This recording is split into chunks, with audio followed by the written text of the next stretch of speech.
Bonsoir à tous et bienvenue dans ce flash d'information. On se rend tout de suite au palais de la présidence de la République où s'est tenu un conseil des ministres ce jeudi en présence du chef de l'État, le président Alassane Ouattara. À l'ordre du jour de ce tout premier conseil après les vacances gouvernementales, les échanges entre le président de la République et le Premier ministre. On verra cela dans le détail ce soir avec Alexis Ouedraogo. Mais en attendant, on va écouter un bout de l'intervention du chef de l'État lors de ce tout premier Conseil des ministres. L'action gouvernementale doit être renforcée dans les secteurs à fort impact, comme vous l'avez souligné, Monsieur le Premier ministre, et je suis entièrement d'accord avec vous. Parmi les actions à fort impact sur la vie des populations figure en priorité le renforcement du suivi des projets visant à améliorer la production et la distribution des produits vivriers.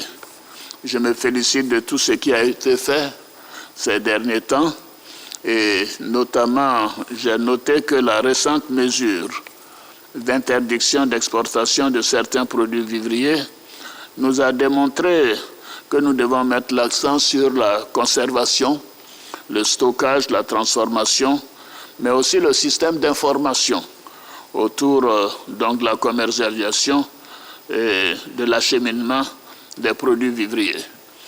La mise en œuvre du programme de logements sociaux dont vous avez parlé tout à l'heure, dans sa nouvelle dynamique, devra également être accélérée pour soulager les milliers de ménages à revenus modestes ou même intermédiaires et faciliter l'accès à la propriété. Mais nous devons de mettre des garde-fous à l'utilisation du terrain urbain et j'attends de vous des propositions dans ce domaine. Je voudrais également insister sur la consolidation de la cohésion sociale et de la paix. Et nous sommes tous d'accord que cela doit faire l'objet d'une attention particulière du gouvernement, mais aussi des partis politiques. Et je voudrais féliciter les forces de défense et de sécurité pour la veille sécuritaire dont nous bénéficions et qui permet à de nombreux investisseurs de venir en Côte d'Ivoire en toute tranquillité. Monsieur le ministre d'État, ministre de la Défense, Monsieur le ministre de la Sécurité, voudrais bien indiquer aux forces de défense et de sécurité toute ma satisfaction, comme j'ai eu d'ailleurs à le leur dire le jour de mon départ pour quelques jours de congé.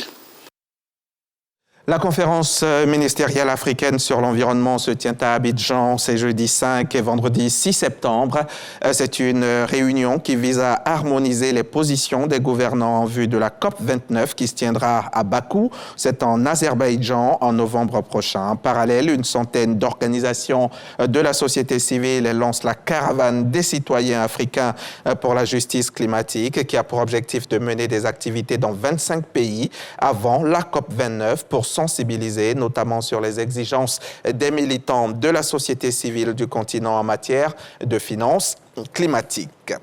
La marathonienne ougandaise Rebecca Cheptegei est décédée des suites de ses brûlures. Le président du comité olympique ougandais l'a annoncé ce jeudi, 4 jours après qu'un homme présenté comme son compagnon l'a immolé par le feu dans l'ouest du Kenya. L'athlète de 33 ans qui avait participé au marathon des Jeux olympiques de Paris en août était soigné au Moi Teaching and Referral Hospital de la ville d'Eldoret, où elle se trouvait dans un état critique après avoir été brûlée à plus de 80% ces dernières années. Plusieurs drames ont endeuillé le monde de l'athlétisme au Kenya. C'est Michel Barnier, 73 ans, qui succède à Gabriel Attal, 35 ans. Le président de la République française a demandé ce jeudi 5 septembre à l'ex-commissaire européen de droite de constituer un gouvernement de rassemblement au service du pays.